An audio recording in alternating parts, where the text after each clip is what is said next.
What's going on, guys? It's Brandon back here from the confines of my basement for Game 56 of this night video. Game 56 BFR against the Carolina Hurricanes in Carolina. The only road game the Blackhawks will be playing this month. The rest will be at home. 6 o'clock game on February 19th.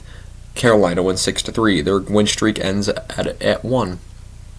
Hawks dropped a 15, 38, and 3. Beauvillier returns to the lineup after his long time on IR. Sanford was out. Shots were 42-17 Carolina. Hits were 21-9 Chicago. Faceoffs 29-24 Carolina. Power play Chicago goes 2 for 4. Carolina goes 1 for 4. Mrazek saves 36 out of 41. Martin saves 14 out of 17. First period, Carolina had full control from the moment the puck dropped. 16:34, it's Carolina pressure the entire start, but then they take a penalty. It's Pesce for tripping, which would be killed. However, at 16:15, it's a Carolina penalty to Jarvis for delay of game, which I didn't agree with. The puck simply hit his stick as he was trying to knock it down, and it just went up in the air. I don't think that should have been a penalty, but it's still delay of game, so it's 5-on-3 from 141, 5-on-4 for 14 seconds, and that would be it. No goals were scored there, and ref you suck chants kind of just chanted. 8:15, Carolina one-timer backhand goal. It's Michael Bunting with his 13th of the season from Nashis and Drury, and that's a great pass from Nashis there. Makes the Canes go up 1-0. Beauvillier and Donato are both saved. Slavin is saved. Anderson has a break that's poked. 2:53, Chicago penalty to Tyler Johnson for slashing, which would be killed. We go to the second period, where there's a fast one-timer to... there was a fast one-timer robbed. 18:01, however, it's a great move by Marty Nashis, 17th of the season, unassisted to make it 2-0. Jarvis then hits the post as Carolina looks for more. This is the most dominated they've been all year, I wrote down at that point. 17:25, it's a Chicago penalty. This time it's Kachuk for hooking, which would be killed. 11:38, Carolina scores. It's a snipe goal from Jesperi Kotkaniemi, from Orlov and Teravainen, which makes it 3-0. And how do they respond? Well, the Hawks 2.5 minutes later give up another goal.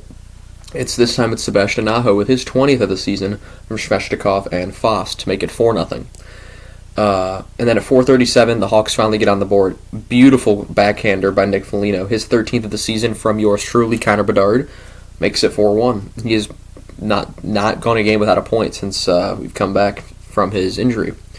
Third period, 19 minutes exactly. Chicago penalty to Vlasic for holding.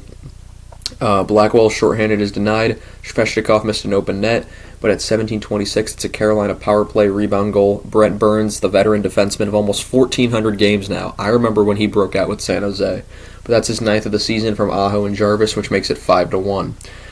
Then at 15:32, Chicago scores. It's a great shot goal from Connor Bedard. Carolina challenges, and they call it offside. Back-to-back games where Bedard has had goals that have been disallowed.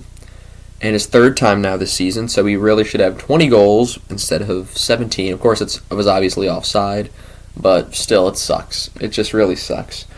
But another comparison I just realized, this was credit B-Hawks memes for this. Goals this season, Lucas Reichel, 3. The amount of goals Bedard has had disallowed, 3. So, enough said there. There's a late scrum, crazy. That Brent Burns goal, by the way, I forgot to mention. It was a crazy angle I wrote down. There's a little scrum after that goal goes in, but it's called back. 13:40, Carolina penalty to Drury for tripping, which would not be killed because at 13:10, it's a Chicago power play, open net goal. Bedard gets that one back. 17th of the season from Kurashev and Tyler Johnson. Beautiful pass from Kurashev, and Bedard points at Kurashev in the net. And Spencer Martin then points up at the scoreboard, and I started laughing because I'm like, Martin actually sucks Spencer Martin. I mean, he's been better as of late because Carolina's a better team than Columbus, but got flown out of Vancouver, got flown out of Columbus. Carolina picks him up because they have no one else in net, and he's pointing at the scoreboard. That made me chuckle. 11:57, Carolina penalty to Kotkaniemi for tripping. 10:52, Chicago power play redirect goal, and it's Tyler Johnson, who makes it his 11th of the season from Bedard and Foligno. It's now 5-3. 10:36, Chicago takes a penalty to follow that up, so that pretty much puts any hopes of a comeback out of the way. Korchinski gets it for cross-checking, which would be killed, empty net at 2:27. Carolina empty net, center ice goal, 1:49 is the time. Jordan Martinook with his 10th of the season from Jarvis and Stahl, which makes it 6-3, and that would conclude the game. In other news, Vancouver was up 5-3 against Minnesota going into the third, and then Minnesota ended up winning the game 10-7. Wow, that's all I got to say there. That's the second 10-7 game I've seen, and that I remember the Toronto-Detroit one from a few years back where Steve Dangle was freaking out. But yeah, that's really all I have to say. Not much really else to say. They were dominated until the third period. They were just troused upon.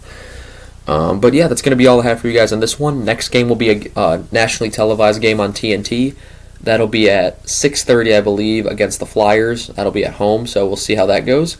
I want to thank you guys so much for watching this video, and I shall see you guys in the next one. Have a good night, and if you're seeing this in the morning, good morning.